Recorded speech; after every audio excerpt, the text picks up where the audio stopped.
സ്വദേശിയായ കരാട്ടെ അധ്യാപകൻ KV മനോഹരന്റെ മക്കളായ രോഹിത്തും ഹരിതയും ഇപ്പോൾ തന്നെ നിരവധി പേരുടെ പരിശീലനം. രോഹിത്തും ഹരിതയും പിച്ചവെച്ചത് ഉയിച്ചിര്യു ശൈലിയിലാണ് എന്ന് പറഞ്ഞാൽ അത് തമാശയായി കാണരുത്. ജാപ്പനീസ് ആയോധനകലയായ ഉയിച്ചിര്യു കരാട്ടയിൽ ഇരുവരും 2ാം വയസ്സിൽ പരിശീലനം നടത്തുന്നതിന്റെ ചിത്രങ്ങളുണ്ട് തെളിവായി. ഇപ്പോൾ 9ാം ക്ലാസ്സിലും 8ാം ക്ലാസ്സിലും പഠിക്കുന്ന ഈ സഹോദരങ്ങൾ ബ്ലാക്ക് ബെൽറ്റ് പദവി നേടിയത് കരാട്ടയുടെ ഉത്ഭവസ്ഥാനമായ ജപ്പാനിലെ ഓക്കിനാവയിൽ വെച്ചാണ്. ഫിസിക്കലായിട്ടും ഒരു പവർ ഉണ്ടെന്ന് എനിക്ക് തോന്നുന്നത് ഒരാൾ ആക്രമിക്കാൻ വന്നാൽ അങ്ങനെ എന്തെങ്കിലും വരുന്നതിന് എനിക്ക് നേരിടാനുള്ള ആ ഒരു ധൈര്യമുണ്ട്.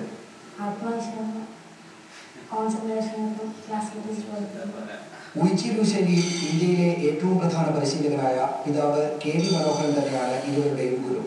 കരാട്ടെ പരിശീലിക്കുന്നത് യോഗ പരിശീലിക്കുന്നത് എൻ്റെ കുടുംബത്തിൽ മക്കൾ കൂടാതെ മരുമക്കൾ അങ്ങനെ ഏകദേശം 30 ആൾക്കാർ എൻ്റെ കുടുംബത്തിൽ തന്നെ കരാട്ടെ പരിശീലിക്കുന്നു. സ്കൂൾ വിദ്യാർത്ഥികളാണെങ്കിലും ഇപ്പോൾ തന്നെ കണ്ണൂരിൽ വിവിധയിടങ്ങളിൽ കരാട്ടെ പരിശീലന ക്ലാസുകളിലെ പരിശീലകരുമാണ് ഈ സഹോദരങ്ങൾ. ഏഷ്യാനെറ്റ് ന്യൂസ് കണ്ണൂർ. അന്താരാഷ്ട്ര പുരാരേഖ വാരാഘോഷം തുടങ്ങി നടൻ മമ്മൂട്ടിയാണ്